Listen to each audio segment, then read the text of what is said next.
All right, everybody, welcome back to the Superlite coupe build. In this video, we are going to install the axles. We've got a handful of things to finish in the rear compartment before we can start the electrical. And today's episode will focus on the axles and the tone rings. So stay tuned. Okay, well, let's take a look at the supplies for the install here. Let's talk a little bit about the drive shafts themselves, or the axles. So these axles come as part of your kit. So when you buy a Superlite, you get the flanges that go in the wheel hubs, and then you get the axles that connected to the transaxle. Okay, the axles that I have are for Corvette C4 bearings. The newer cars have upgraded bearings, much stronger. They're from a C6 Corvette, and the stub axles are different. So if you have a newer kit, this video won't be of a lot of value other than maybe torquing up the bolts and sealing the CVs.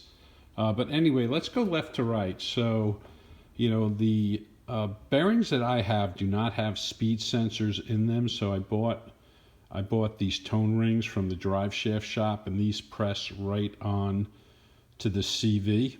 So I'll show you how we're going to do that. The other thing is, here are the bolts that connect the axle to the flanges, both the spindle hub and the flange on the Graziano. These are 60 millimeters, 65, 70. This is the standard bolt, but because of some unique things about my build, I have two longer bolts. So for my build, remember, I moved the engine back an inch and a half, and I also raised it up a quarter of an inch from the stock location, and I bolted these axles up to the chassis just to get a sense, and I felt that the CVs were being pulled out a little bit further than maybe they should. So I took some measurements and I ran them past the guys at the drive shaft shop, and they basically recommend that when you have your axles installed, if you shift the axle all the way over to one side, it should move an inch over to the other side at ride height. And that means that the ball bearings are centered right in the race of the CV joint. Okay, and in my case, you know, I had one axle moving, the driver's side moved a half an inch, and this one moved almost 3/4 of an inch. And basically, if it's 3/4 of an inch to an inch, that's really the recommendation from the drive shaft shop. But you know what, I had a couple spacers fabbed up. This is 7/16, and this is 1/4 of an inch. And I'm basically going to add these spacers so that the ball bearings are dead center in the axle itself. And then lastly, I purchased these specialty locking washers. They're made by a company called Nordlock, and McMaster-Carr sells them. And these are sized so that they work specifically with cap head bolts. And you can see there's two washers that are glued together, and they're serrated on both sides. And these are supposedly far superior than a split washer. Fellow builder, my friend Ken, recommended those, so I'm following his recommendation. So anyway, the rest of the video, we're going to install the axles. Oh, and then lastly, I have some silicone sealer because I want to glue the spacers to the trans flange and also the CV joint, and that just keeps the grease from the CV from being expelled at speed. Okay, so anyway, stay tuned. First up, we're going to install the tone rings. Okay, we're down in the infamous Joel K workshop, and it's still an absolute disaster, but this is what we're focused on now.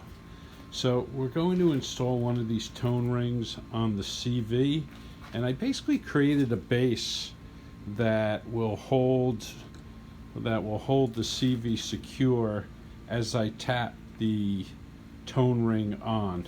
Well, this gives you a sense for what I did. I put these cap screws in, they're flat on the bottom, rest that on these hardwood planks, and I think this will do the job. Then this is the tone ring, and it's actually got, one side's got a slight beveled edge. I'm going to put this in the oven to about 425, which should expand it slightly. And I'm going to place it on here, and I'm going to tap around to get it onto the CV, and then I'll further tap it with this metal parallel and get it nice and flat and flush with the top of the CV. Alright, so that's the plan. We'll see how it turns out. Alright, well, it's about a week later, and I will say there was quite a lot of cursing and general displeasure on trying to get the tone ring on the CV joint. And you wonder why it takes 4 years to build a chassis. It's like every step you take, you know, it just can be pretty painful. But we persevere. So anyway, this is what happened. So this is the tone ring I was trying to mount, and I didn't measure the inside diameter. I mean, everybody orders these from the drive shaft shop and nobody's had any issues. And of course, the rings I get were not machined to the right spec. So the axle is 108 millimeter wide, and I checked that with the caliper. I didn't check these with the caliper, but these are like 106.7. So they're over a millimeter smaller in diameter. So I contacted them, and the drive shaft shop was great. They just sent me 2 new ones out the right size. These are like 107.8, so a fraction of a millimeter. But these were actually machined to go here. You know, this is sort of interesting, so I'll show it. So these were machined so they would actually attach to the stub. Now, trying to get this on the CV, I started sanding it out with a sanding drum. So I could have actually put them here and then used a sensor maybe on the brake mount. But anyway, I sort of ruined this one. Then I tried to heat it with a torch. I bent it all up, trying to pound it on the CV. It was really a disaster. But anyway, I'm going to heat these up. I'm not going to go like 425 or 450. I'm going to do like 300 degrees. Get them to expand just a little bit. We'll tap it on and then we'll take a look. All right, what a difference a week makes here. So I wound up heating it up to 350 for 15 minutes, and I got, you know, the opposite edges over the lip. Then I just used a dowel, an aluminum dowel, and just used a regular hammer and just tapped it around the edge with quite a bit of force. Didn't wail on it, but you know, it wasn't tapping it lightly. So anyway, we're good. And you know, just from a finger tip point of view, I could feel that the ring is a little past the very lip of the CV, which is really what I want. All right, so we're going to put the other one on, and then we'll start putting these axles in the car.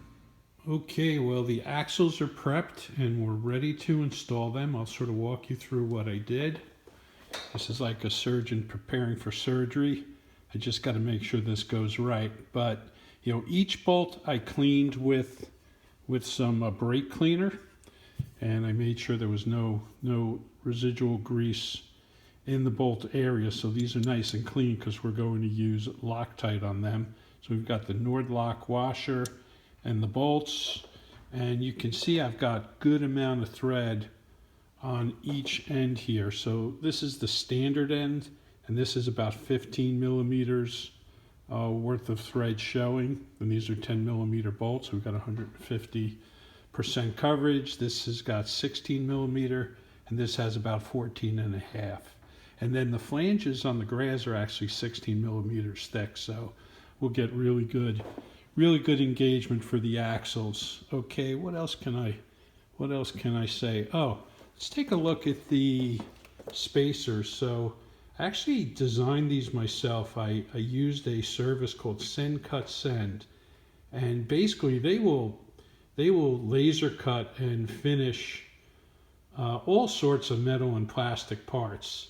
And they've got a basic software tool that you could use to design flanges. So I knew the specs that I needed for these spacers, and I drew them up, and they made them out of hardened steel. Now the hardened steel is what's called hot rolled, so it's pretty crusty. So I had to send these off to a machine shop to surface grind them down to make sure they were perfectly level, and then I had them plated so they don't rust. All right, so really the next step is we are going to apply silicone sealer to both sides of the spacer. I'll apply Loctite to all the threads, and then we'll put one of the axles in the car and tighten it up. And we've got to torque it to a specific number, so I'll walk through that in the next segment. Okay, well, these are the torque instructions from the drive shaft shop, and they're pretty generic, basically depending upon what axle and what screw you have. I've got 10mm screws. We're going to torque these to 57 foot-pounds. They say to hand tighten them to about 10 foot-pounds, and then use this star pattern because there's 6 bolts, and torque it up. Okay, so that is the process. We'll try to install, I guess, the shorter axle, and if that goes good, I'll install the longer one on the driver's side, and we'll call it a wrap. All right, well, I torqued the bolts up, and everything turned out good. So I basically silicone sealed the spacer in, and I put the thread lock on all the bolts, and I did that off the car, and I tucked the bolts in and basically placed it in, threaded a couple screws in, and then tightened them all up, and it really came out good. I mean, you can see like a little bit of silicone sealer pop out. I put a very thin bead that should keep the grease in place. And then let's see what else. I used this pry bar to hold the axle from rotating so I could torque it up. That worked good. And then lastly, many moons ago, I put these lines on the chassis, and this is basically where the axle would have been if I put the engine in the stock location. And then here's an inch and a half later, and you can see the axle, sort of angles in.